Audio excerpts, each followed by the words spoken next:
Alam mo ba, ang ngipin ng squirrels ay hindi tumitigil sa pagtubo. Pero hindi sila nababahala dahil lagi silang ngumunguya ng mani at matitigas na pagkain para mapudpud ito. At teka lang, at kulay kahil pa ang harap ng ngipin na nila. Dahil iyon ay may matigas na enamel. May mga ibon naman na kumakain ng sili na parang walang nararamdaman. Bakit? Kasi hindi nila kayang malasahan ang anghang ng capsaicin. Kaya sila chill lang ang lasa ng kahit nagliliyab na tayo. Ang sungay ng rhino, gawa lang sa keratin, pareho ng nasa buhok at kuko natin. Hindi tulad ng ibang hayop na may buto sa loob ng sungay, ang kanila ay purong keratin lang. Alam mo ba, kayang tumuka ng woodpecker ng 20 beses kada segundo.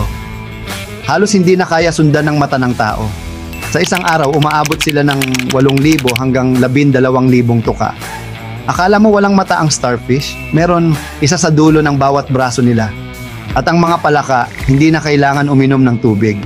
May drinking patch sila sa tiyan at hita na diretso sumisip-sip ng tubig sa balat.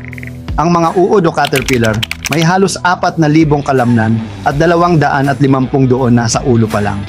At kung tingin mo maganda ang Christmas tree worms, tandaan, 2 sa 3 parte ng katawan nila nakatago sa matigas na tubo. Yung mahaba at matulis na ngipin ng narwal, isang ngipin lang iyon na tumutubo palabas ng labi.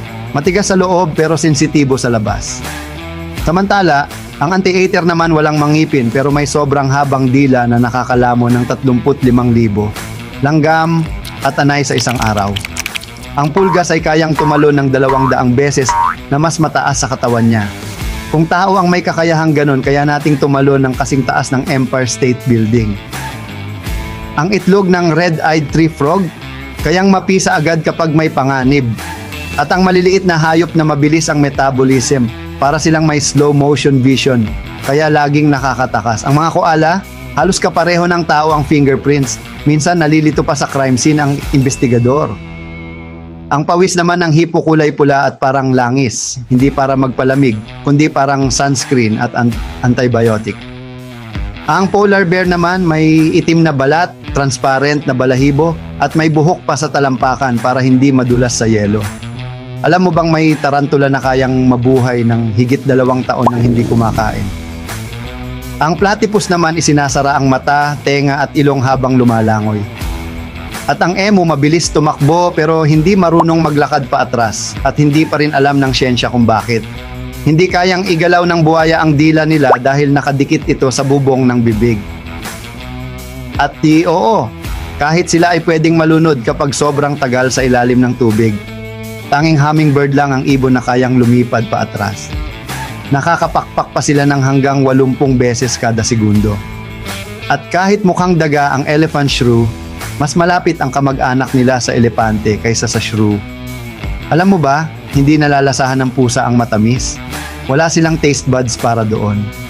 Ang flamingo naman kumakain lang ng nakabaligtad ang ulo dahil sa hugis ng kanilang tuka. At oo, may guhit din ang balat ng tigre, hindi lang balahibo.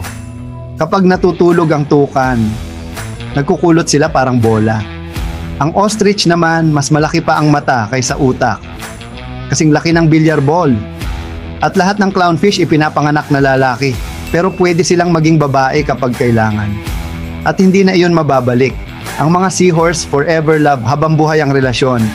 Kapag magkasama, madalas pa silang nagkakapit buntot. Ang anay naman hindi natutulog, tuloy-tuloy lang ang kain buong araw. Samantala, 2 linggo bago ma-digest ng sloth ang isang meal. Katulad ng tao, may unique na nose prints ang aso. Ang kuwago, wala silang eyeballs kundi eye tubes na hindi gumagalaw. Ang penguin, walang tenga pero matindi ang pandinig. At ang jellyfish, 78% tubig lang, kaya kapag natuyo sa buhangin, nawawala parang bula. Kaya ang durugin ng grizzly bear ang bowling ball sa isang kagat. Ang panda naman natutulog kung saan sila abutan. Ang mga biik ng panda, mas maliit pa kaysa tasa ng kape. Ang red handfish naglalakad sa dagat gamit ang mga evolved fins na parang kamay. Ang mga pusa, kadalasang para lang sa tao sila nagmemeow at effective naman. Ang sloth, hindi marunong manginig kapag malamig, kaya bumabagal lalo ang metabolism nila. At ito ang ultimate immortal, ang immortal jellyfish. Kaya nitong bumalik sa bata nitong anyo ng paulit-ulit para bang endless life cycle. At oo, ang pinakamalapit na kamag-anak ng T-Rex, manok at ostrich. Nakakatakot din ang moray eel, may pangalawang panga na lumalabas mula sa lalamunan para hilahin ang pagkain papaloob. May mga suso naman na may balahibong shell para dumikit sa basang bato.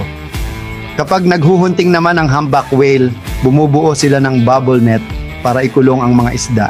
Ang snow leopard hindi marunong umatungal tulad ng leon, pero kaya nilang umiyak, umungol at mag-purr.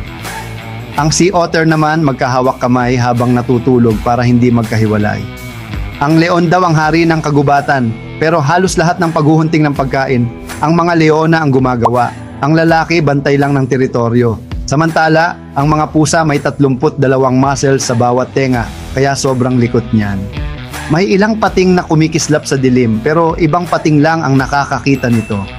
Tayo may 8,000 taste buds. Aso, nasa 1,500 lang. Ang blue jay kaya panggayahin ang tunog ng lawin para takutin ang ibang ibon.